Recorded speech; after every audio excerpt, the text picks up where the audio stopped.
former New Jersey governor and former federal prosecutor Chris Christie, and SCOTUS blog editor and former Trump Justice Department spokesperson Sarah Isgur. Chris, let me start with you. Do you buy that?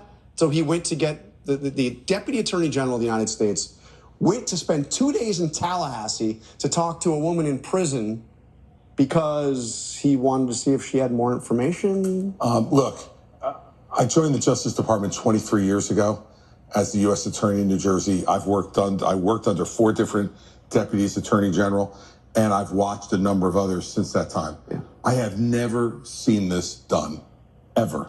The Deputy Attorney General runs the Department of Justice. They don't interview witnesses.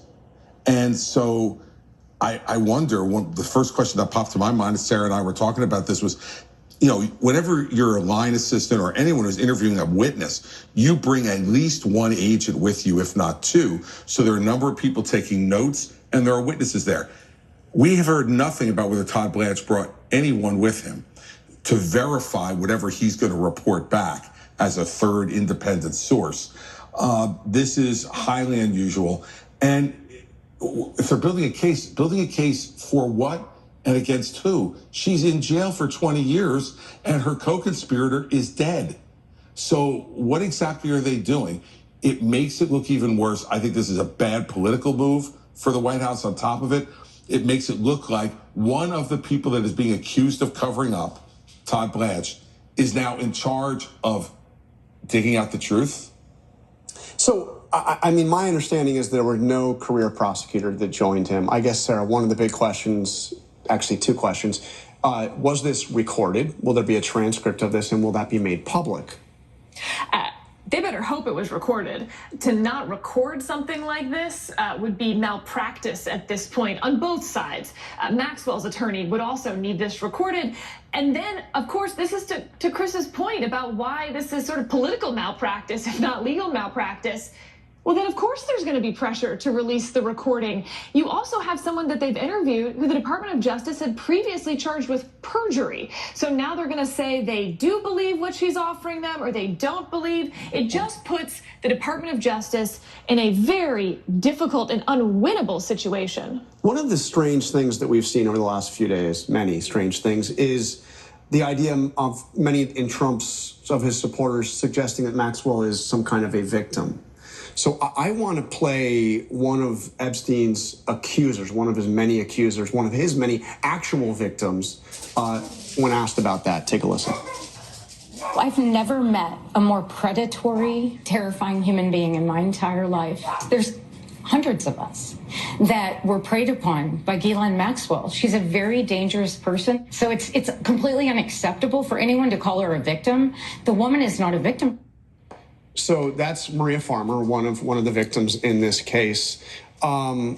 Maxwell's attorney is also portraying her as a victim. Did she get railroaded in this? I mean, she's appealing to the Supreme Court. Does she have a case? They have asked the Supreme Court to look at this. They are not claiming that she is innocent in that appeal to the Supreme Court. They have said that the Department of Justice offered a deal to Epstein in Florida that should have included all U.S. attorneys' offices and all co-conspirators in it. A deal that said what?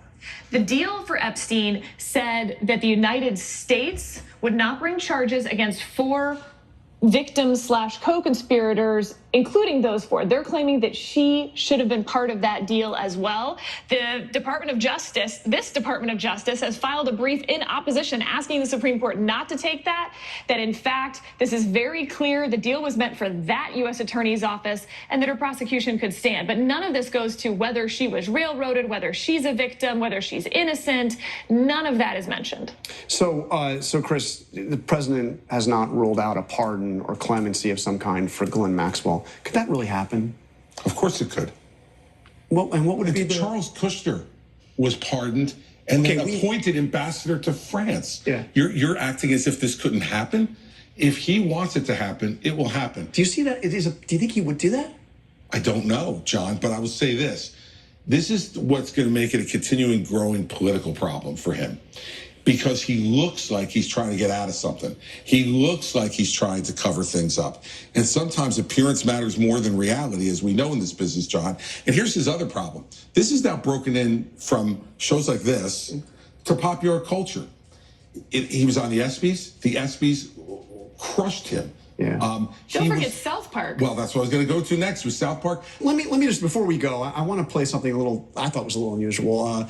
Todd Blanche is actually good friends, it appears, with David Marcus, Maxwell's attorney, and has appeared a couple of times on a podcast he does. I just want to play a little clip from one of those podcasts. Take a listen. People will get a lot out of it that you were willing to come on and talk to me for an hour about the case. I was happy to do it, David. And I mean, in all seriousness, to you, I know a lot of people that have worked with you. I know a lot of people who know you very well. I now consider you a friend and someone who I know pretty well. You are by far the best out there, and I'll always say yes to this podcast.